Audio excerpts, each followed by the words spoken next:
Hey everyone, today I'm revealing the new card template for Able Card Game, as well as explaining the key features of the card. So let's get straight into it. Here is the new look Able Card template. The card we are looking at today is the creature Greedy Goblin. You can see that the name of the creature is at the top of the card nice and clearly. Next to the creature's name is a number. This number is the cost of the card. So in the case of Greedy Goblin, he costs 4, because Greedy Goblin is a creature, which is any card with an attack and health value. You would need to use 4 creature points in order to place him on the battlefield.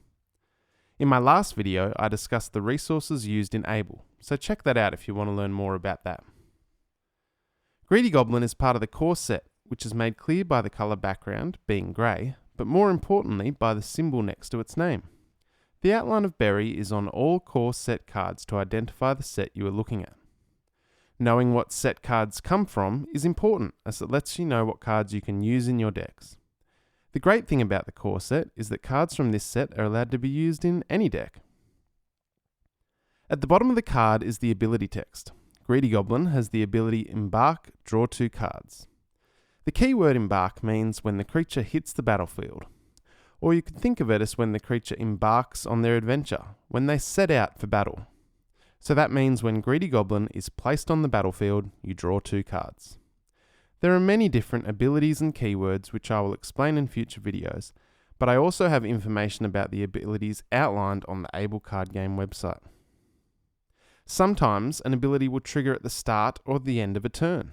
You need to be mindful of these types of effects so that you don't forget to trigger the ability when you play the game.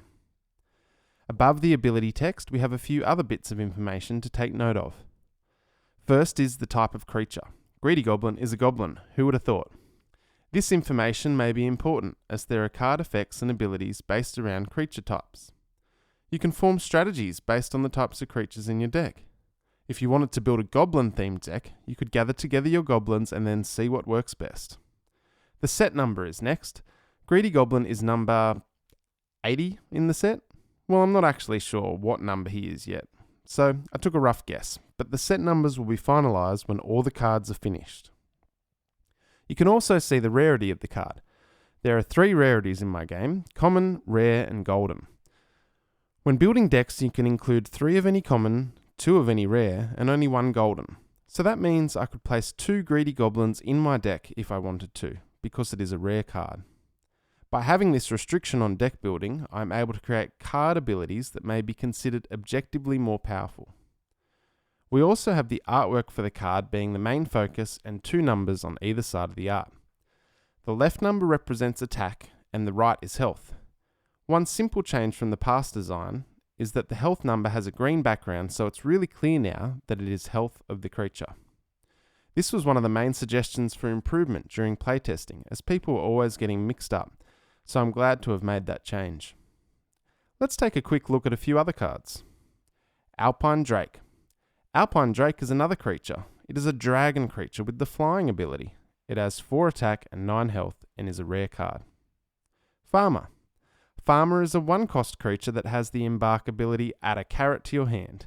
The carrot is a side deck card that can be equipped to a creature to give it +1/+1.